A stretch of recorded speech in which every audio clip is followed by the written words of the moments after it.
باہرات رکھتا ہے. جو معجزہ رکھتا ہے اسے حجت کہا جاتا ہے, جو معجزہ رکھتا ہے اسے ولی کہا جاتا ہے. یہ جملہ بہت کام آئے گا, اس لیے کہ ابھی میرے ذہن میں کوئی بات آئی ہے, آگے جا کے یہ جملہ بہت کام آئے گا کہ کرامت جو رکھتا ہے وہ ولی ہوتا ہے, جو معجزات رکھتا ہے اسے ولی کہتے ہیں. حسین تک یہ معجزات آ گئے, حسین اس دنیا سے گئے تو یہ معجزات زین العابدین تک منتقل ہو گئے. زین العابدین تک منتقل ہوئے تو زین العابدین کے پاس ایک شخص آ گیا, ہر سال آتا ہے زین العابدین کی زیارت کے لیے آتا ہے اور لاتا ہے کچھ نہ کچھ تحائف لاتا ہے, ہر سال کچھ نہ کچھ نظر لے کے آتا ہے, ہر سال کچھ نہ کچھ ہدایہ لے کے آتا ہے. ایک سال جانے لگا تو بیوی نے کہا ہر سال تم ہی لے کے جاتے ہو, کبھی امام نے تمہیں کچھ نہیں دیا, کبھی امام نے تمہیں کچھ نہیں دیا. اس نے کہا کہ او بدبخت چپ ہو جا, تیرے ان جملوں کی امام کو خبر ہو جائے گی. کیا سن رہے ہیں آپ؟ کہا چپ ہو جاؤ, تمہارے ان جملوں کی ان کو خبر ہو جائے گی. تحفے اور نذرات لے کر چلا, پہنچا امام کی خدمت میں پہنچا, امام نے دسترخوان بچھوایا, اس کو بٹھایا, کھانا کھا چکے تو امام نے ہاتھ دھلوانے کے لیے آگے بڑھے. امام کے ہاتھ پر پانی پڑ رہا تھا اور پانی لوٹے میں گر رہا تھا, پانی ظرف میں گر رہا تھا.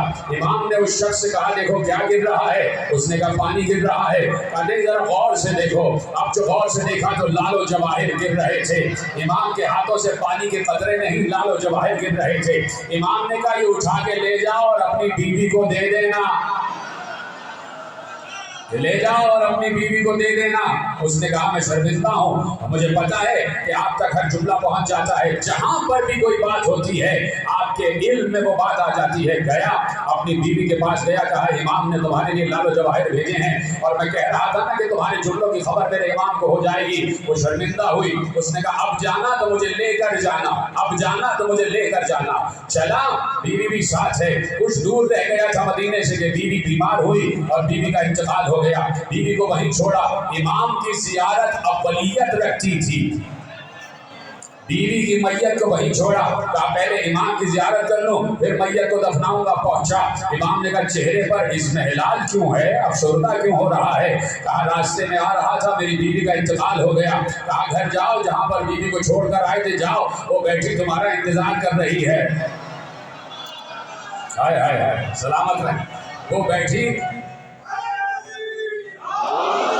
بیٹھی تمہارا انتظار کر رہی ہے. وہ وہاں پہنچا, اس نے دیکھا, خوش ہو گیا. ایک بار کہا چلو امام کی زیارت کے لیے. بیوی آئی, جیسے ہی امام کے چہرے پر نگاہ پڑی ایک بار تھر تھرا کر کہتی ہے میری روح عالم بالا کی طرف جا رہی تھی, خدا کی قسم یہی آئے اور انہوں نے ملک الموت سے کہا تھا کہ اس کی روح کو واپس اس کے جسم میں داخل کر دو. تو ہر امام اپنے اپنے اندر معجزات اور اختیارات رکھتا ہے. یہی معجزات اور اختیارات محمد باقر تک آئے. محمد باقر بیٹھے ہوئے ہیں, کسی نے آگے کہا کہ مجھے یہ بتائیے کہ اللہ نے ابراہیم کو ملکوت کیسے دکھایا؟ کذالک نری ابراہیم ملکوت السماوات والارض. اللہ نے ابراہیم کو ملکوت کیسے دکھایا؟ وہ بیٹھا ہوا ہے سامنے, گردن جھکا کر بیٹھا ہوا ہے. امام نے اپنا اختیار استعمال کیا. ابراہیم کو ملکوت کیسے دکھایا؟ وہ تفصیل میں جانے کی ضرورت نہیں ہے کہ ابراہیم نے کیسے مردوں کو زندہ کیا تھا. کہ جو 4 پرندے ابراہیم نے اللہ کے حکم سے جمع کیے اور ان کے قیمہ بنا کر مختلف پہاڑیوں پر رکھے اور ایک ایک پرندے کو بلاتے گئے اور وہ پرندہ زندہ ہوتا چلا گیا. تب اللہ نے کہا کذالک نری ابراہیم ملکوت السماوات والارض, ہم نے ایسے دکھایا ابراہیم کو آسمان و زمین کا ملکوت. تو اس نے پوچھا کہ میں پوچھنا چاہتا ہوں, کہ امام سے پوچھ رہا ہے کہ میں پوچھنا چاہتا ہوں کہ ابراہیم کو کیسے دکھایا, کیسے دکھایا؟ دکھایا ابراہیم کو, پوچھ رہا ہے محمد باقر سے. دکھایا ابراہیم کو, پوچھ رہا ہے امام حجت سے. دکھایا ابراہیم کو, پوچھ رہا ہے فخر ابراہیم سے. تو ابراہیم کو کتنی تگ و دو کرنی پڑی ہوگی ملکوت تک جانے کے لیے, وہ الگ بات ہے, لیکن یہ فخر ابراہیم ہے. یہ ہر نبی کا اختیار لیے ہوئے بیٹھے ہیں. جیسے ہی پوچھا کیسے دکھایا تو امام نے کہا گردن اٹھا. جیسے ہی گردن اٹھائی تو اس نے کہا میں حیران رہ گیا, امام کی انگلی سے ایک عمود نور برآمد ہوا. وہ نور چھت کو چیرتا ہوا عرش اعظم تک پہنچا اور واپس آیا. امام نے کہا ایسے دکھایا. لیتے رہیں۔ امام نے کہا ایسے دکھایا، ایسے دکھایا، یہ اختیار آگے بڑھا تو جعفر صادق تک آ گیا۔ جعفر صادق اپنے دور کے حجت ہیں، اور حجت اختیار و اقتدار و تصرف و معجزات لے کر آگے بڑھتا ہے۔ امام جعفر صادق تک جب یہ اختیار پہنچا تو اب امام موجود ہیں، حج کا زمانہ ہے، سب کئی ملکوں کے لوگ ہیں، مختلف زبان بولنے والے لوگ ہیں، وہ آئے امام کی خدمت میں۔ مختلف ملکوں کے مختلف زبان بولنے والے لوگ امام صادق کی خدمت میں آ گئے۔ امام نے خطبہ ارشاد فرمایا، سب نے سنا، سب نے خطبہ سنا۔ باہر نکل کر آپس میں کہنے لگے، امام نے ہندی زبان میں خطبہ دیا تھا، کوئی کہنے لگا فارسی زبان میں خطبہ دیا تھا، کوئی کہنے لگا عربی زبان میں خطبہ دیا تھا، کسی نے کہا نہیں حبشی زبان میں خطبہ دیا تھا۔ آپس میں ایک دوسرے سے محض مناظرہ ہو گئے، ایک دوسرے سے حجت کرنے لگے۔ تو کہا چلو امام سے خود جا کر پوچھ لیتے ہیں کس زبان میں خطبہ دیا۔ امام نے کہا میں حجت ہوں، حجت، خطبہ میں اپنی زبان میں دے رہا تھا، تم سب اپنی زبان میں سن رہے تھے۔